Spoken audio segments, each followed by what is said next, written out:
Thanks for coming to talk some guitar talk with the Axemen. All these guys here are masters at what they do. We're very grateful to have them here. We're going to talk a little bit about, I think, what would probably be beneficial. First off, because I don't talk about this or hear about it often enough, let's talk a little bit about practice regimen. One of the things that probably gets lost in translation through the body of work that you guys do is what it takes to be able to do it at that level. So let's talk a little bit, and anybody can take this, raise a hand or just start talking. Just briefly, talk to me a little bit about practice regimen and what that means to you as a player and as an artist. Thank you very much for having me, by the way. Thanks, Jason. I love you. For me, it was never like practice. I loved doing what I was doing. So when I was a little kid and I could first figure out a riff, I just wanted to keep figuring out more riffs, and then I started playing more. And then it probably became an unhealthy obsession where I was playing like 8-10 hours a day, but I just loved it so much. I think the failure as a practice regimen is that I tend to have such a short ADHD problem that I start with the principle of I'm going to work on time feel, or I'm going to work on this idea, and then 2 seconds later I'm playing Eruption, or like, so like I try to set like a timer. There's something I specifically want to work on. I try to set like a 5-minute, don't fuck this up, Jason. Pay attention to this one thing for like 4 minutes. Sure. What is that? It's murderous. What did that repetition, like regular kind of repetition of something you were interested in, how did it affect your ability to be able to execute when you're on stage? It doesn't. It doesn't at all? The thing I find is no matter how good you get it in your bedroom, and then you've got it mastered and you're ready to go, and then you play in front of people and it all goes to shit. Unbelievably fast. Playing live is the best way to get better at playing live. Excellent. Those lights are confusing, right? Yeah, They just make you just do everything. And half the time I'm stuck in catering for half the set, trying to figure it out. So how does a person like you practice for 8 or 10 hours a day and still not be that good?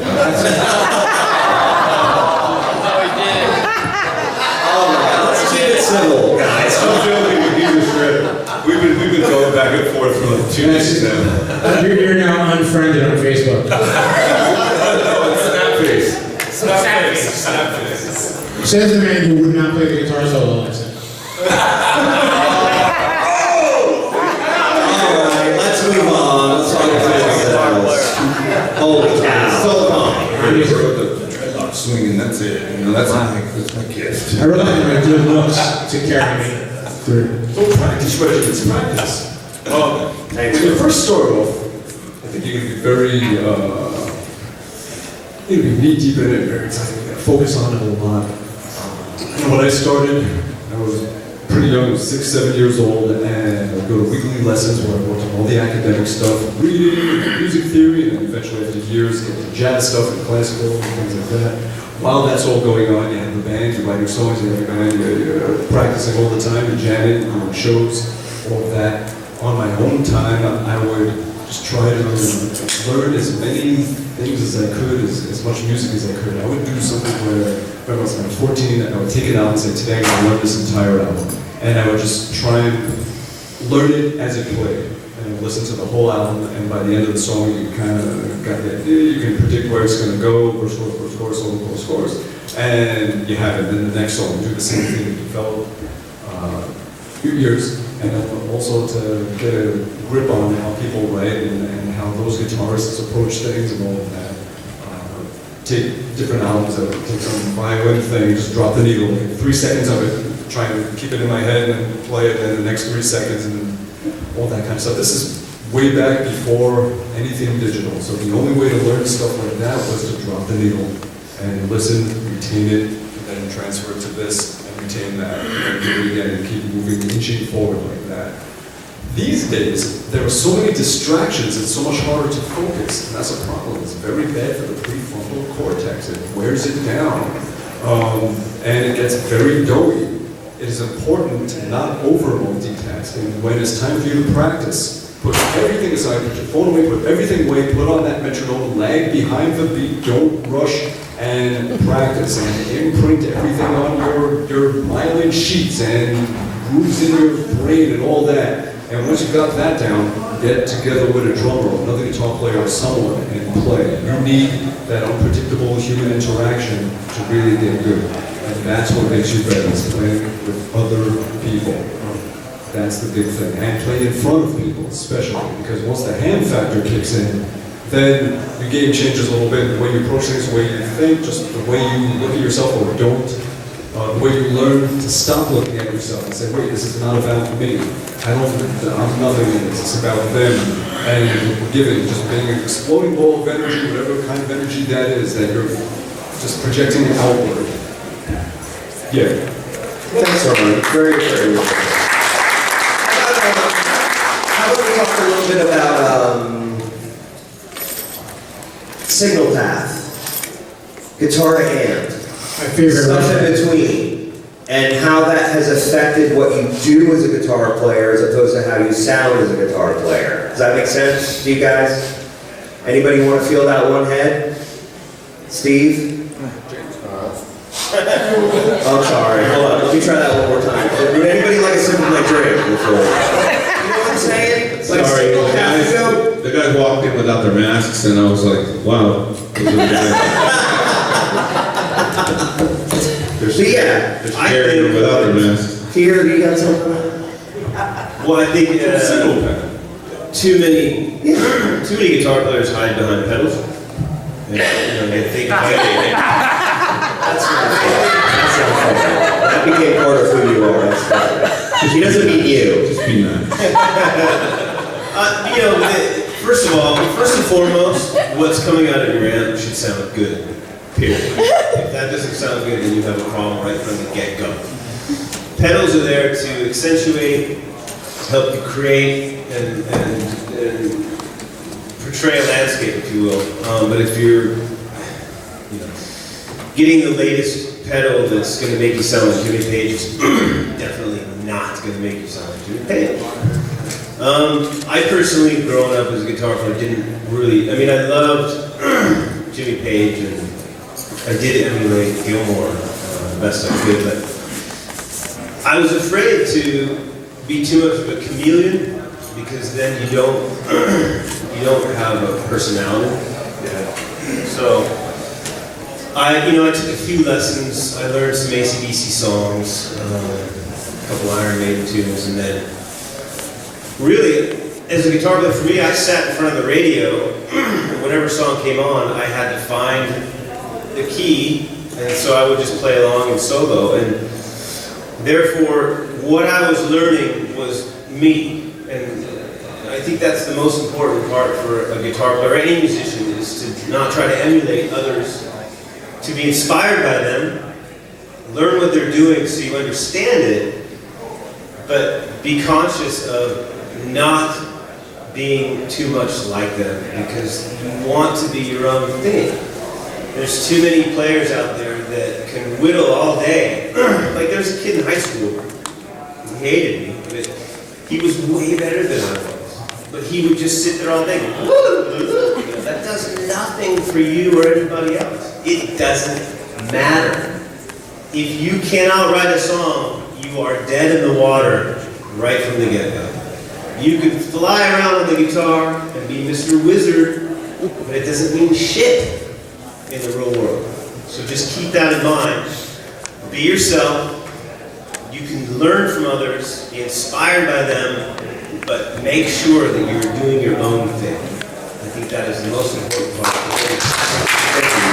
Anybody else want to talk about the stuff you put between your guitar and your amp and how it influenced you? I mean, when I was a kid, I couldn't afford shit.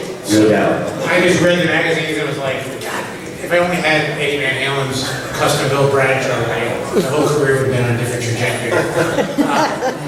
So my rig was always real simple. I mean, I was really lucky to become friends with Paul Rivera, if you guys ever heard of Rivera amps. He was a genius back in the day, and he handmade me a TBR SL1, which is like this 500-pound metal behemoth head.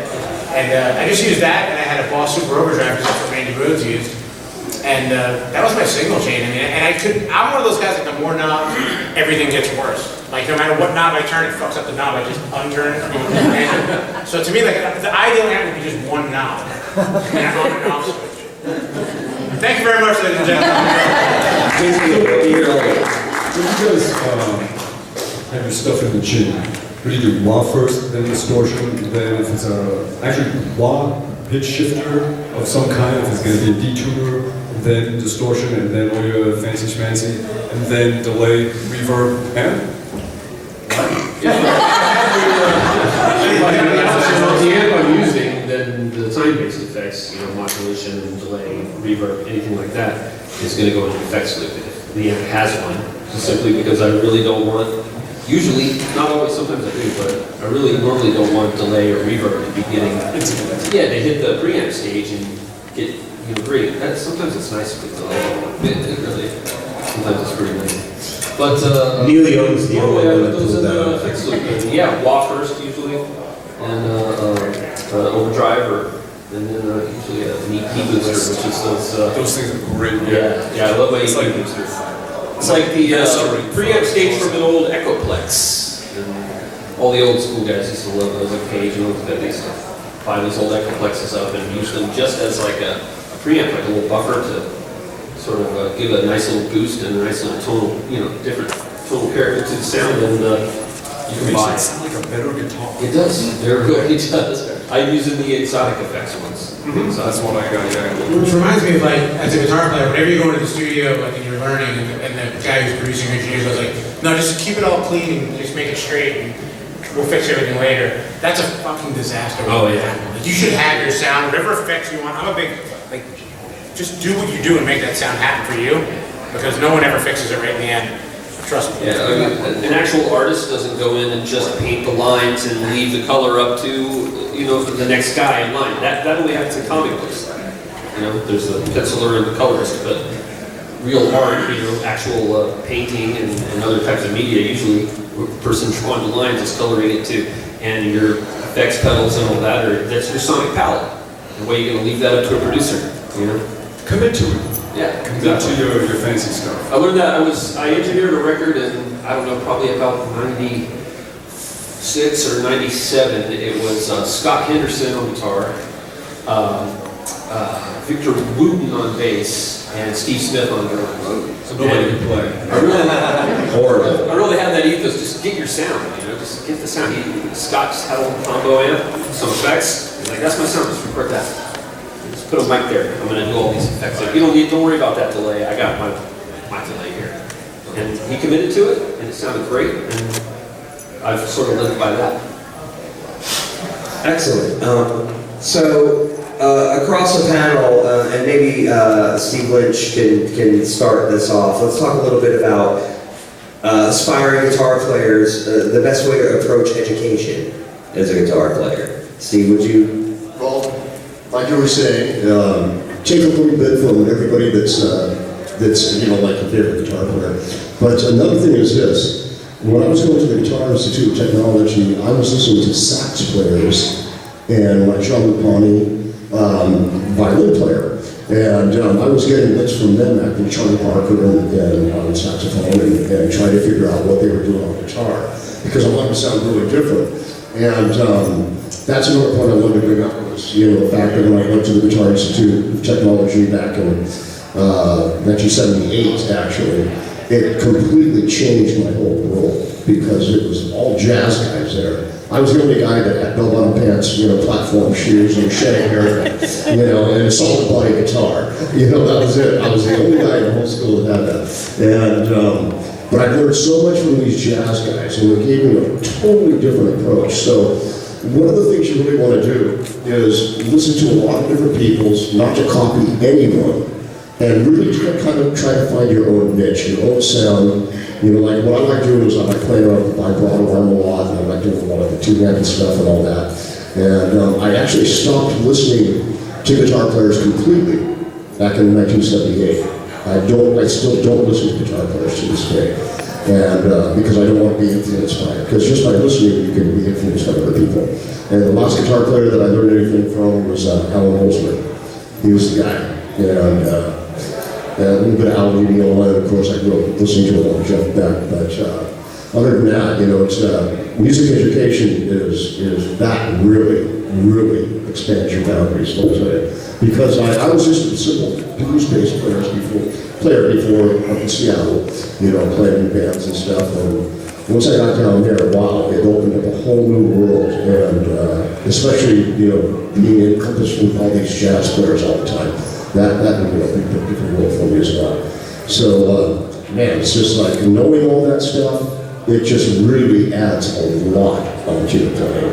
And it really doesn't take that long to learn. You spend a year and get all your theory down very easy. And I do lessons here in the Tampa area.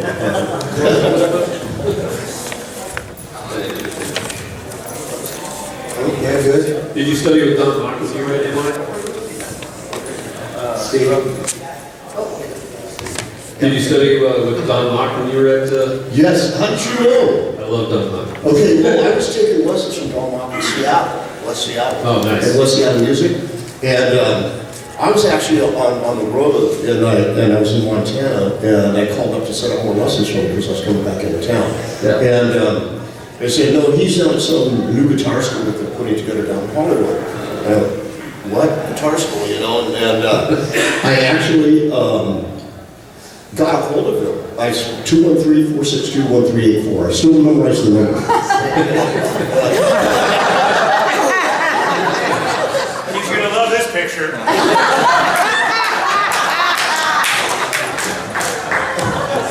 But yeah, you know, Tom was, you know, just an incredible player. I still talk to him to this day. But when I got him on the phone, he said, Steve, so you put your band and get your ass down. And 3 months later, I was there. And I was there with a mattress, a Marshall half stack, a Strat, and a Les Paul, and $200 in my pocket. And that was it. So, but it was fantastic. Just, you know, just hanging out with those guys, you know, it was just amazing. What a great opportunity. And that was, they were still writing the curriculum as I was going there. And I didn't understand how to read notes. I hated reading notes. So what I did was I made up these guitar graphs things, and I would take all the notes, and I'd put it on the guitar neck, and I still have all of that stuff. I have about 4,000 pages worth of stuff. And I still go through it all the time. All the stuff that I learned back then, I still have. Cool. Did you ever hear his record, Mach 1? Oh, yeah. I have. Yeah. Wolf Records pressing it. Yeah, oh, yeah. Amazing stuff. We're just having a conversation now. That's fine. That's great. You guys listen to this man. So I want to ask you guys, you know, probably specifically in the last like 8 or 9 years, there's been a proliferation of digital technology in the guitar world that maybe wasn't available or wasn't as widely known, and more specifically about modeling. So we see a lot of live rigs, and you know, guys are triggering their changes in MIDI with Axe Effects and Kemper, and there's all this new paradigm, digitally and philosophically, on what's going on in the guitar world, especially for live sound. And I was wondering if you guys have an opinion about that, or experience with, or anybody interested in talking about that, or just talk about something else? Everyone kind of thinks that that's new. It's a new development. Well, no. Well, I mean, Cosm and all that stuff has been around for years, but as far as live sound for touring musicians, modeling last hasn't been around that long ago. I mean, just having your patches changed via MIDI commands. I was doing that in the early '90s in Testament. Yeah, right. It's been around forever. Yeah, I think the modeling is. It was a lot cruder back then. I've been with the Franco guys for like 2 or 3 years, and they're really cool to me, and I love it. But they hate me because I use like one preset and set on shit. They're like, you have no idea what this can do. And I'm like, I don't need it to do. I am a guy who I like to go to one Chinese restaurant and order the same thing.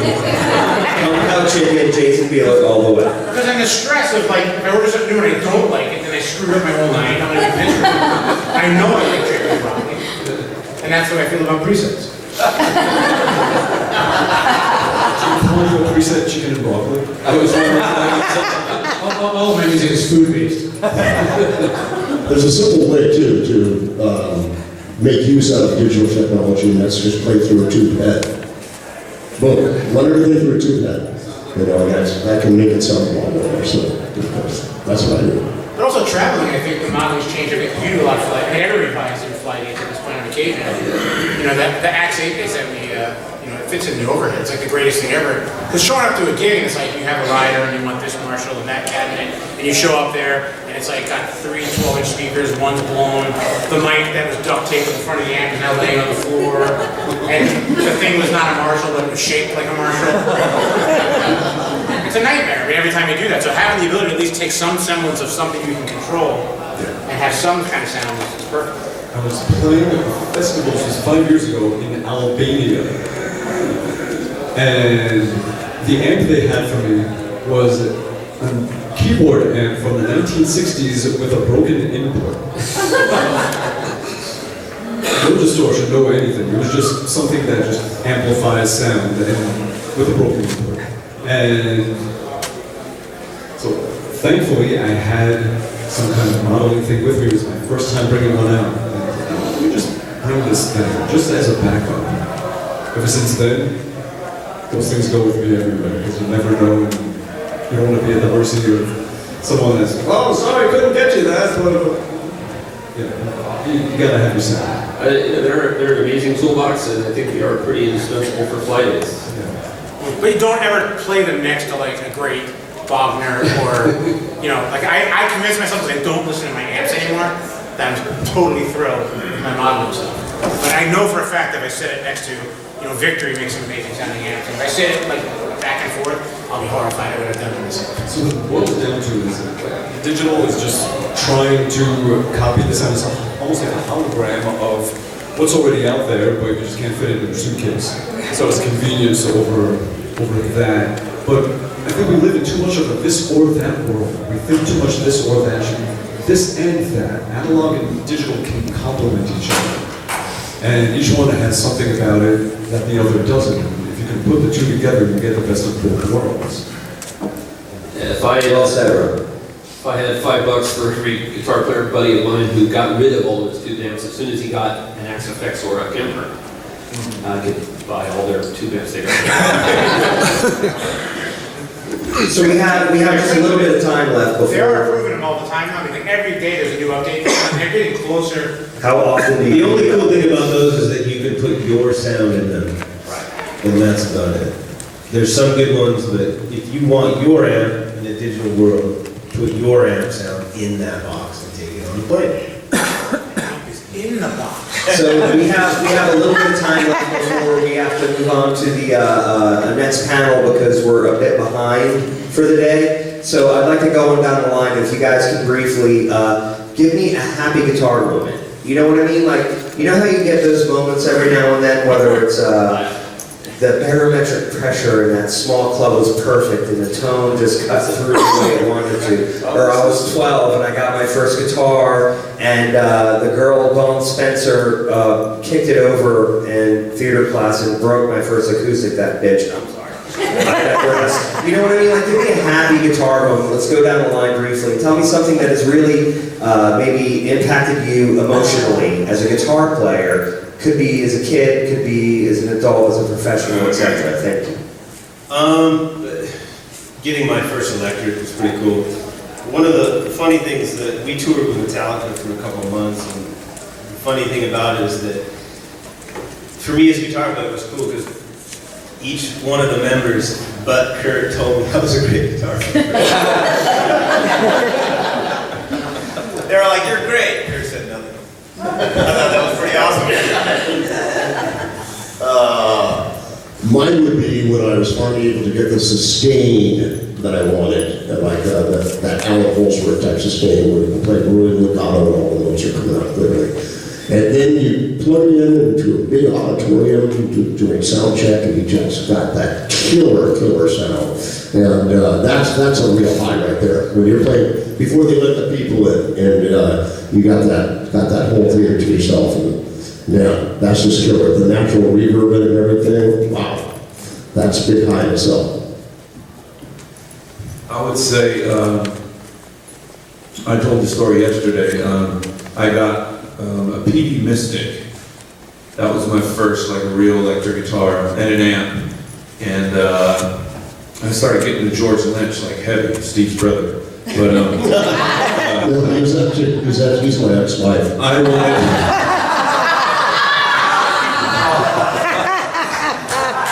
I wanted a Tiger Stripe guitar because of George Lynch. And so I was like, man, I gotta make some money. How do I make some money? And I met Monkey, the other guitar player at Korn, in 9th grade. And he had an acoustic, and he had chopped off some of the meat of his finger because it wasn't a lawnmower, it was I think it was a 3-wheeler or something. He snuck out to go to a party at like 2 a.m. and he's trying to be quiet.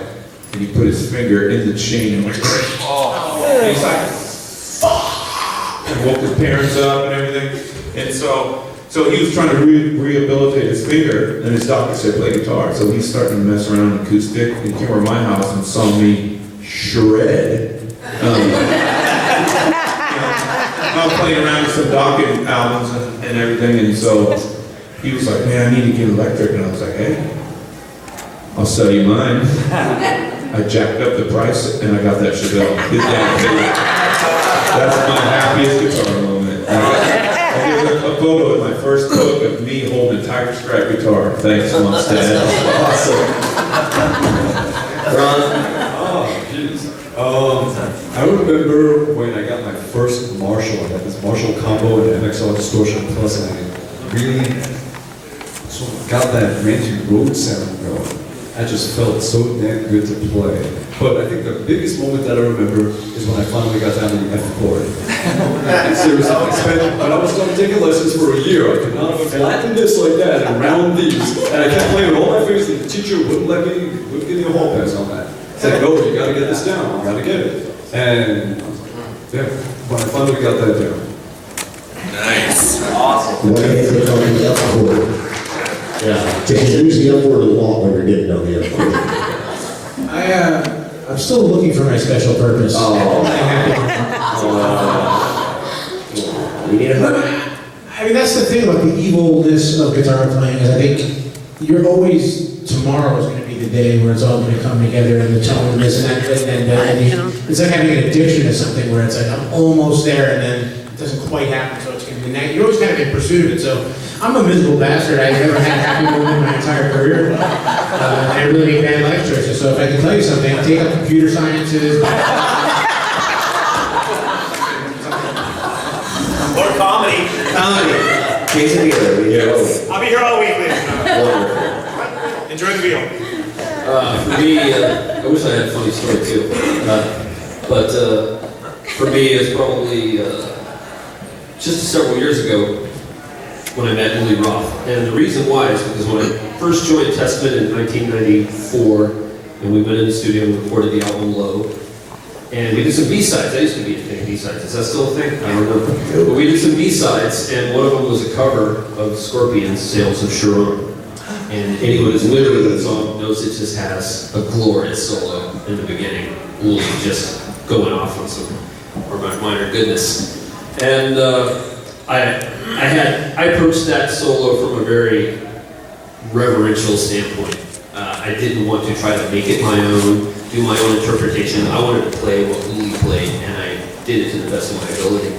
And I was pretty pleased with myself, and that was a pretty happy moment. But, cut to about 10 years later, at NAMM in LA, it was in the hotel lobby at the end of after the show's over for the day, everyone's partying in the giant hotel lobby, and I spotted Willie. And I approached him, he didn't know I was talking to some other people. I was polite, I just stood there with my friend to talk to him, and I introduced myself, and I said, yeah, you don't know me, but, I covered Sails of Sharon, when I was in the band Testament, and he turned and looked at me and went, you're him, you're the one. You're the only one who ever did it right.